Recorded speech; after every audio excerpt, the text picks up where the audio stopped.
हमारा second unit है, ठीक है। बहुपद, ठीक है, जिसको बोलते हैं पॉलीनोमियल,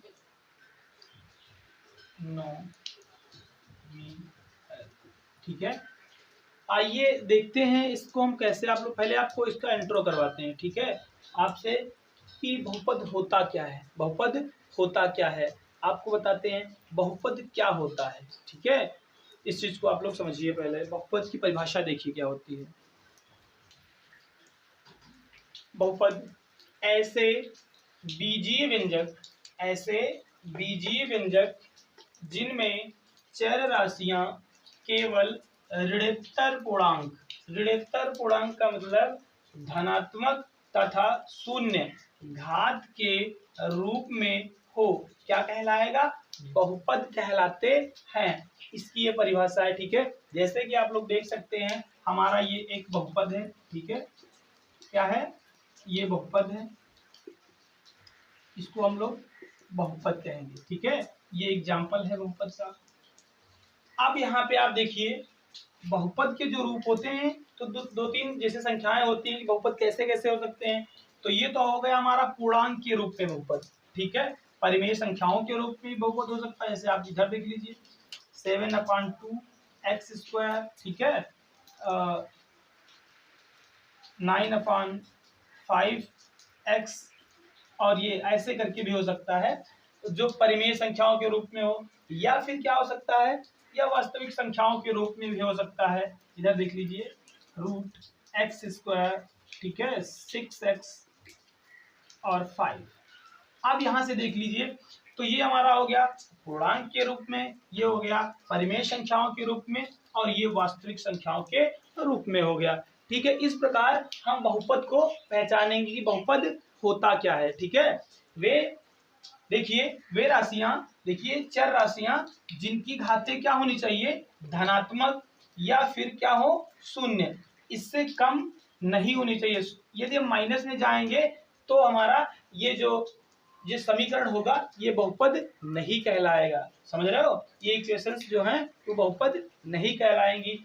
इसलिए बहुपद होने के लिए जो चर हैं उनकी घात धनात्मक होनी चाहिए, और शून्य, या शून्य हो या फिर शून्य से ऊपर ही होनी चाहिए, ठीक है। ऐसे आइए हम बताते हैं जो बहुपद होते हैं वो कितने प्रकार के होते हैं, ठीक है। बहुपद के प्रकार आइए देखते हैं, बहुपद कितने प्रकार के होते हैं। सबसे पहले हम देखते हैं बहुपद जो होते हैं, नंबर 1 में हम देखेंगे बहुपद पदों के अनुसार, ठीक है, पदों के अनुसार, पदों के अनुसार बहुपद, बहुपद निम्न प्रकार के होते हैं, ठीक है, निम्न प्रकार के होते हैं। नंबर 1 हम देखते हैं, सबसे पहले क्या देखेंगे, अब हम प्रकार लिखते हैं, देखिए एक पदी, ठीक है, एक पदीय बहुपद, ठीक है। नंबर 2 द्विपदीय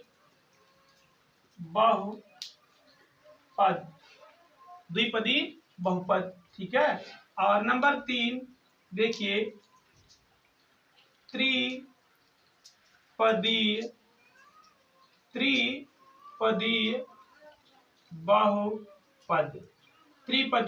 बहुपद, ठीक है भाई।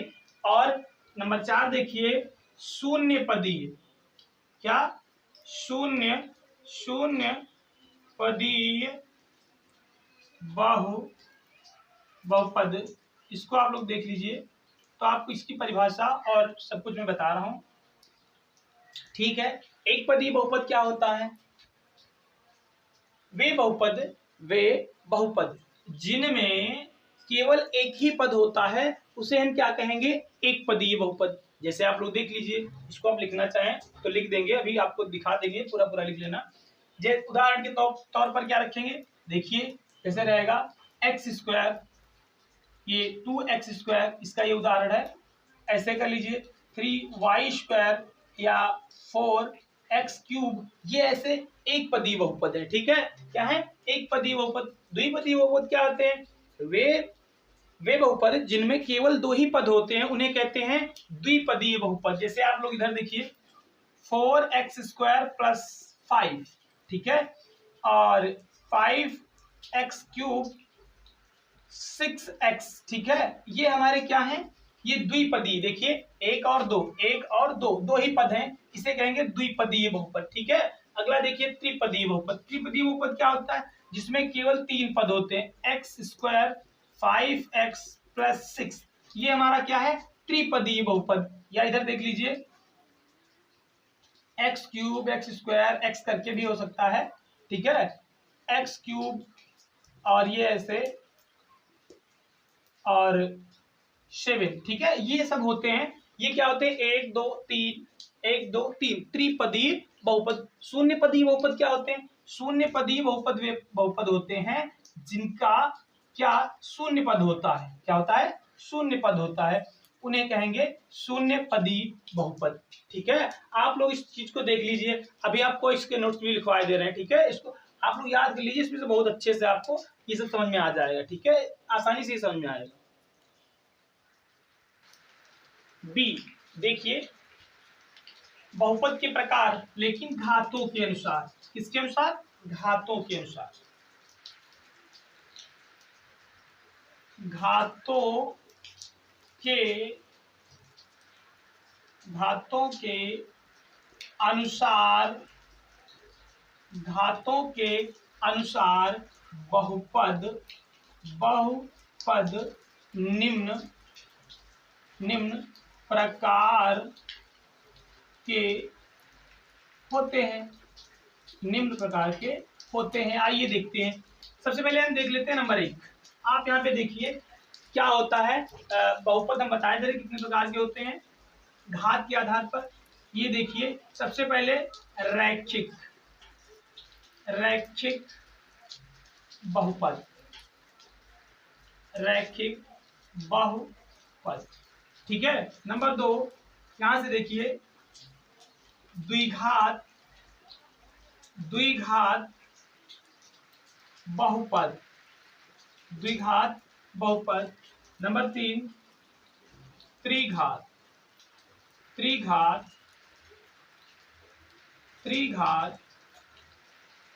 बहुपद। आइए आपको हम बताते हैं ये क्या होते हैं। ठीक है, रैखिक बहुपद किसे कहते हैं, द्विघात बहुपद किसे कहते हैं, और त्रिघात बहुपद किसे कहते हैं, समझ लीजिए। यहाँ पे रैखिक बहुपद वे बहुपद कहलाते हैं जिन बहुपदों की घात अधिकतम घात कितनी होती है? 1, उसे कहते हैं रैखिक बहुपद। जैसे आप समझिए इधर यहाँ पे x + 10 = 0, ठीक है, ये हमारा क्या है? ये है रैखिक बहुपद। ये x + y + 5 ये हमारा क्या है? रैखिक बहुपद। ठीक है, इसे हम कहेंगे रैखिक बहुपद। तो रैखिक बहुपद में केवल चर की घात कितनी होनी चाहिए? 1 होनी चाहिए। अच्छा, द्विघात बहुपद किसे कहते हैं? द्विघात बहुपद वे बहुपद होते हैं जिनमें अधिकतम घात, बहुपद की अधिकतम घात कितनी होती है? 2 से अधिक नहीं होती। देखिए इधर x² + 6x + 10 ये हमारा क्या है? द्विघात। क्या है? द्विघात। इधर देखिए इसको भी और कह सकते हैं, ये क्या है? त्रिघात और द्विघात समीकरण। और ये क्या है हमारा? ये द्विघात समीकरण का एक और उदाहरण है, इसको भी आप समझ लीजिएगा। ये है द्विघात। तो ये द्विघात समीकरण के उदाहरण हैं। देखिए त्रिघात क्या होता है? त्रिघात समीकरण वे समीकरण होते हैं जिनमें अधिकतम घात कितनी होती है? 3। समझ में आ रहा है? हाँ, कितनी होती है? 3। x³ यहां से देखिए ये घात कितनी है? 3 है। x² और 10 ये ऐसे भी लिखा जा सकता है, या फिर आप ऐसे लिख सकते हैं। ठीक है, ये है हमारे किसके? द्विघात समीकरण के उदाहरण। ठीक है, आप समझ लीजिए। तो ये हो गए घातों के अकॉर्डिंग क्या? रैखिक बहुपद के प्रकार घातों के अनुसार हो गए। ठीक है भाई, आइए देखते हैं। इसमें हम आपको द्विघात समीकरण और त्रिघात समीकरण के मानक समीकरण लिख के दिखाई दे रहे हैं। समझ लीजिए मानक समीकरण क्या होता है। यह देखिए, यहाँ से यदि रैखिक समीकरण हम लिखना चाहें तो ax by प्लस सी ये 0 होगा, ये हमारा रैखिक समीकरण हो गया। द्विघात अगर लिखना चाहें इसका, ये मानक समीकरण है, ये bx और प्लस सी इक्वल 0, ठीक है। त्रिघात में जाएंगे ax और bx स्क्वायर cx और d, ये है हमारे रैखिक द्विघात और त्रिघात बहुपद के मानक समीकरण, ठीक है। इसको कहते हैं मानक समीकरण, ठीक है भाई। ये तीनों के मानक समीकरण है। अब देखिए, इसमें हम अगर देखें, आप नोट्स बना सकते हैं, क्या नोट में देख लीजिए कि होता क्या है। किसी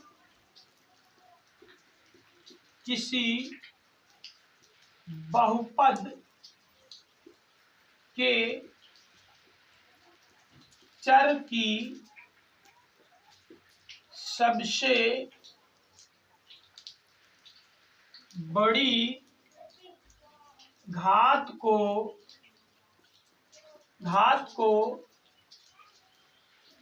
उस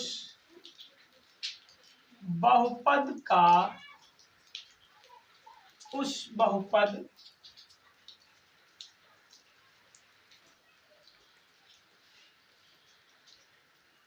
घात कहते हैं। नंबर 1 ये नोट्स हो गया। दूसरा अगर लिखना चाहो तो लिख सकते हो, शून्य बहुपद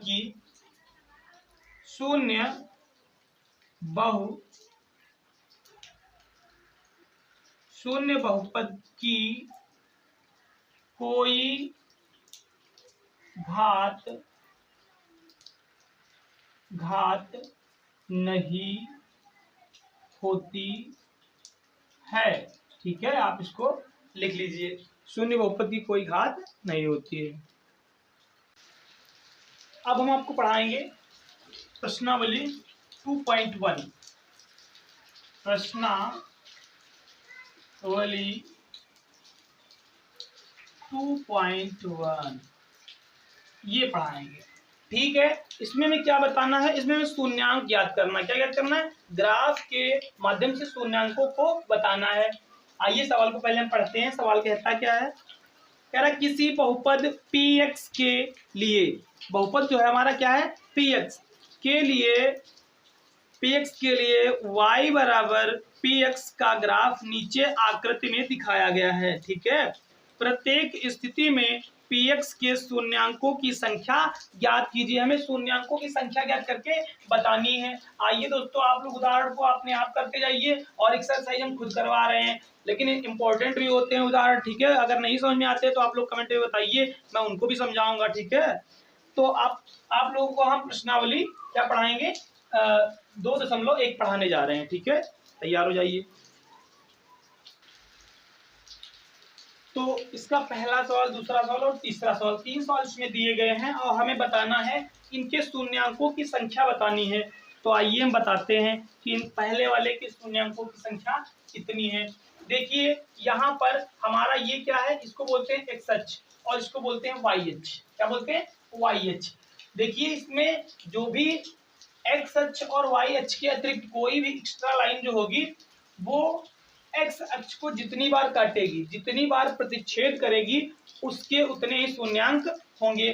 पहले नंबर पर देखिए, यहाँ पे देखिए जो ये रेखा है, ये एक्स अक्ष को यानी इसको कितनी बार प्रतिच्छेद कर रही है? ये इसको प्रतिच्छेद नहीं कर रही है, इसको प्रतिच्छेद नहीं कर रही है, इसलिए इसके शून्यांकों की संख्या होगी 0, ठीक है। इसको लिखेंगे कैसे? चूंकि ग्राफ एक्स अक्ष को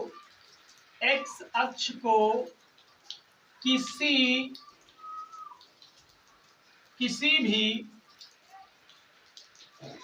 बिंदु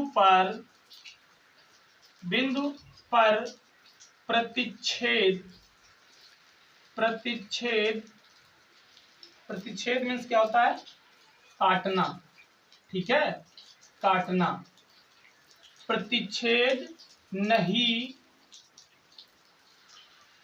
करता है, करता है, इसलिए शून्यांकों की संख्या,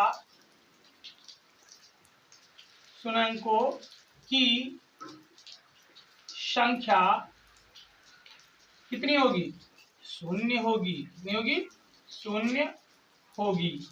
ठीक है, ये तो पहला सवाल हुआ, क्योंकि ये लाइन इसको एक्स अक्ष को प्रतिच्छेद नहीं करती है। दूसरे में देखिए, ये जो ग्राफ है ये एक्स अक्ष को कितनी बार काट रहा है? एक्स अक्ष को केवल यहाँ पर प्रतिच्छेद करता है। तो हम लिखेंगे चूंकि ग्राफ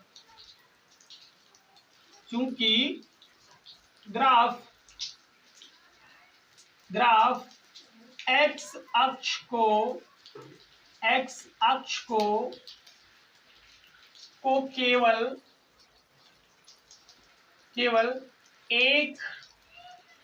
एक बिंदु पर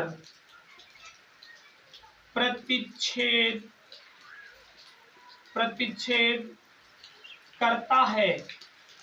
करता है, इसलिए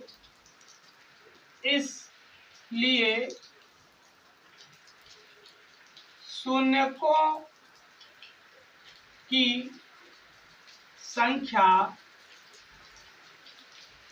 संख्या कितनी होगी? 3 होगी। ठीक है, ये समझ लीजिए। अगला सवाल क्या है? इसमें देखिए लैंग्वेज यही सेम रहेगी। इसमें लिखेंगे, देखो 1, फिर यहाँ से 2 और 3 कितनी बार प्रतिच्छेद करता है? और इसमें कितनी बार है? इसमें 1 बार है, एक ही बार है ना, 1 बार प्रतिच्छेद करता है, जिसके शून्यकों की संख्या कितनी रहेगी? 1। और ये 1, 2, 3 कितनी बार होगी? 3। तो इसमें लिखेंगे चूंकि ग्राफ एक्स अक्ष को केवल 3 बिंदुओं पर केवल क्यों लिखेंगे? 3 बिंदुओं पर प्रतिच्छेद करता है, इसलिए इसके शून्यकों की संख्या कितनी होगी? 3 होगी। कितनी होगी? 3 सवाल बचे हुए हैं, उनको भी हम ऐसे लिख देते हैं। आप यही लैंग्वेज सब में लिख सकते हैं। देख लीजिए इसको। देखिए सवाल नंबर चौथे में क्या है? देखिए ये जो ग्राफ है कितनी बार काट रहा है? 2 बार काट रहा है, इसलिए यहाँ पे लिखेंगे कि इसके शून्यकों की संख्या कितनी होगी? इसके शून्यकों की संख्या होगी 2। कितनी होगी? 2। पीछे वाली लैंग्वेज लिखते जाइएगा, फिर लिखना इसको। यहाँ पे देखिए 1, 2, 3, 4 इसके शून्यकों की संख्या कितनी होगी? 4। शून्यकों की संख्या 4 होगी, क्योंकि एक्स अक्ष को जो ग्राफ है वो 4 जगह प्रतिच्छेद करता है। यहाँ पे देखिए 1, 2, 3, यहाँ पर 1 ही जोड़ा जाएगा, यहाँ पर भी 1 ही जोड़ा जाएगा, और ये यहाँ पर लिखेंगे 3। क्या लिखेंगे? 3। और ये चैप्टर हमारा समाप्त हुआ। ठीक है, अगला चैप्टर हम आपको लेके आएंगे 2.2। ठीक है, उसके लिए आप लोग तैयार रहिए और इसको तैयार करके रखिए।